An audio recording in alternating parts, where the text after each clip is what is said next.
Mayon Volcano is still erupting. It has been erupting every day for 151 days. The lava has not stopped. The pyroclastic flows, avalanches of superheated gas and rock, are reaching 4 kilometers from the crater. The rainy season started this week.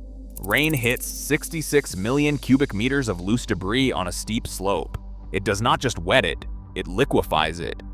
The debris becomes lahar, fast-moving volcanic mud that travels through river channels far below the lava line, through the Yawa River, through the Binanan Channel, through every valley that drains this volcano toward the coast.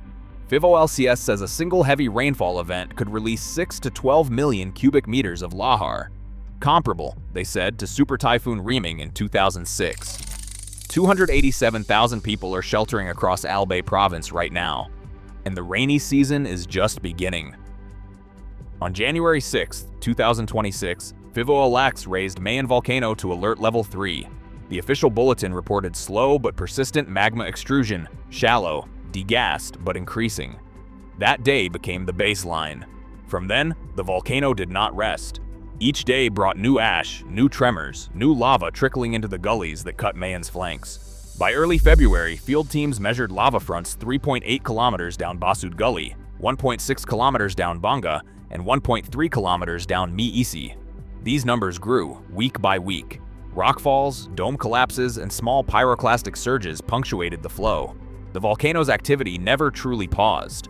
PHIVOLCS bulletins confirmed lava or pyroclastic events nearly every day, sometimes measured in centimeters, sometimes in sudden kilometers.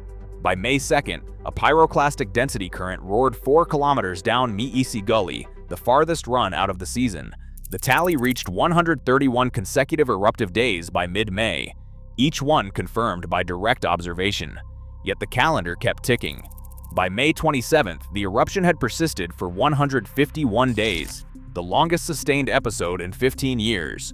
The volcano's output was relentless, 66 million cubic meters of new debris stacked across the upper slopes, exposed to the first heavy rains of the season. The official alert remained at Level 3. The window for safe return stayed closed. Every day without a downgrade kept families in limbo, waiting, counting, watching the mountain for the next move. Lava advances are measured in meters, but the threat is measured in lives. PHIVOLCS teams plot the fronts daily. Basud Gully is 3.8 kilometers from the crater. Lava halts just above the rice fields of Basud Barangay. Banga Gully is 3.2 kilometers from the crater. The flow is now visible from the edge of San Juan schoolyard. Miisi Gully is 1.6 kilometers from the crater. It is a short run, but the valley is steep, a direct chute toward Daraga and the lowland farms. Every measurement is a warning, not a reassurance. On May 2nd, a pyroclastic density current of superheated rock and ash raced 4 kilometers down Miisi, scouring the gully clean and burning everything in its path. That single event set the season's record for reach. The numbers are not abstract. Each kilometer brings the hazard line closer to homes, to schools, to the evacuation centers crammed with families who watch the volcano by night. The distance from the crater to the first house is shrinking. PHIVOLCS bulletins list the latest measurements. Basud, 3.8 kilometers. Banga, 3.2 kilometers. Miisi, 1.6 kilometers. The May 2nd pyroclastic flow reached 4 kilometers. These are not just statistics, they are the front lines. The hazard is no longer a distant threat. It sits at the edge of fields, at the mouth of every gully. One heavy rain and all that loose debris could move again. The danger is measured in kilometers, but the consequences are measured in minutes. 66 million cubic meters. That is the mass of fresh volcanic debris now sitting on Mayon's upper slopes. Ash, boulders, and shattered lava, all waiting for gravity's next move. The Philippine Institute of Volcanology and Seismology measured it by comparing digital elevation models before and after the eruption. This is not a static threat. The material is loose, unconsolidated, perched on angles steep enough to slide. The first heavy rain of the season does not need to be a typhoon. Just 150 millimeters in 24 hours is enough to trigger a lahar warning.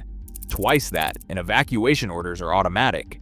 When the rain comes, water soaks through the ash and rubble, turning the slopes into a slurry. The weight builds until friction gives way. Then the mountain moves. 6 to 12 million cubic meters can mobilize in a single event, enough to fill thousands of Olympic swimming pools, enough to bury fields and homes miles downstream.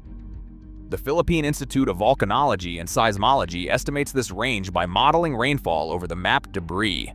The actual number will depend on where the storm hits, how much material is saturated, and how quickly the runoff gathers. Once moving, the Lahar follows gravity, seeking out the gullies and riverbeds that cut through the danger zone. The volume is not abstract. It is the difference between a contained flow and a disaster that overruns the channels, jumps the banks, and sweeps through villages. The hazard is not just the eruption, it is the physics of collapse, triggered by rain, measured in cubic meters, and counted in lives. Basud, Bonga, Miisi, Yawa, Binan. These are not just names on a map. They are the corridors that carry Mayans' violence from the crater to the plains. Each channel is a memory, carved deeper by every eruption, every storm. PHIVOLCS hazard maps mark them in red. The Basud Gully runs north, its mouth set above the rice fields of Basud Barangay. Bonga cuts southeast, past Molino and the edge of San Juan. Miisi drops steep and direct toward Daraga, feeding into the Bananwa Channel, a junction that has always been dangerous. The Yawa River, to the west, swells with overflow when the main gullies choke. These channels do not just drain the mountain, they collect everything Mayon throws down. Ash, boulders, shattered trees, the runoff of months of eruption. When rain comes, the water scours these paths, turning loose debris into a wall of moving mud. In 2006, Supertyphoon Reming struck just as the slopes were loaded with fresh ash. The Lahars that followed buried entire villages in Daraga and Guinobatan.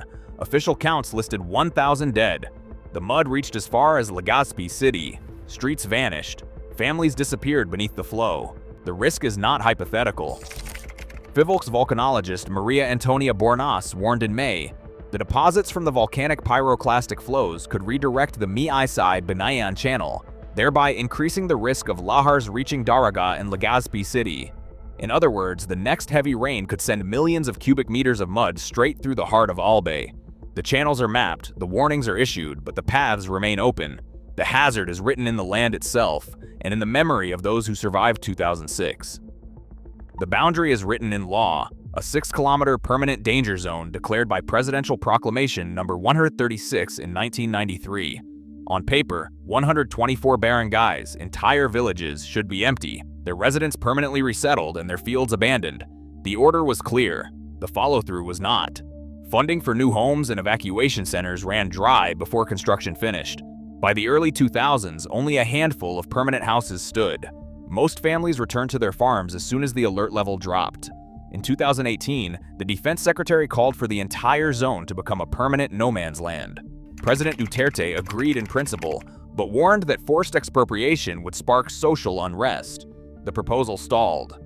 5 years later, in 2023, Governor Edsel Greco-Lagman put it plainly, no law, no relocation. The advisory orders from the 1960s lack teeth. Until Congress acts, the state cannot evict, cannot resettle, cannot deliver on 3 decades of warnings. The legal vacuum keeps the hazard zones full, the cycle unbroken. Inside the evacuation centers, the numbers tell their own story.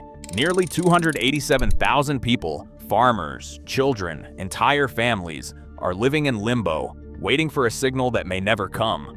Marilyn Reyes counts her days by the weight of silence and the absence of her land. Her rice field, inside the permanent danger zone, yields 3 crops a year, more than double what she could plant outside. Each pig she raises is 6 months' labor and her only savings. To leave is to lose everything. To stay is to risk everything. The alert system is clear. 150 millimeters of rain in 24 hours triggers a Lahar warning. 300 millimeters means mandatory evacuation. The Sabo dams that should hold back the mud are choked and aging, their capacity already tested by 66 million cubic meters of new debris. PHIVOLCS engineers work around the clock, calibrating sensors, watching rainfall gauges. But no amount of vigilance can replace the homes and livelihoods left unfinished by 3 decades of stalled resettlement. The hazard is measured in cubic meters and rainfall thresholds, but the crisis is measured in lives suspended, waiting for rain, for a law, for a future that remains out of reach. Tonight, 287,000 evacuees wait outside a zone declared off-limits since 1993. One rainstorm could send up to 12 million cubic meters of lahar through farms, homes, riverbeds, and evacuation centers. The science warns. The law stalls. For Marilyn Reyes and her neighbors, the clock resets every time the clouds gather.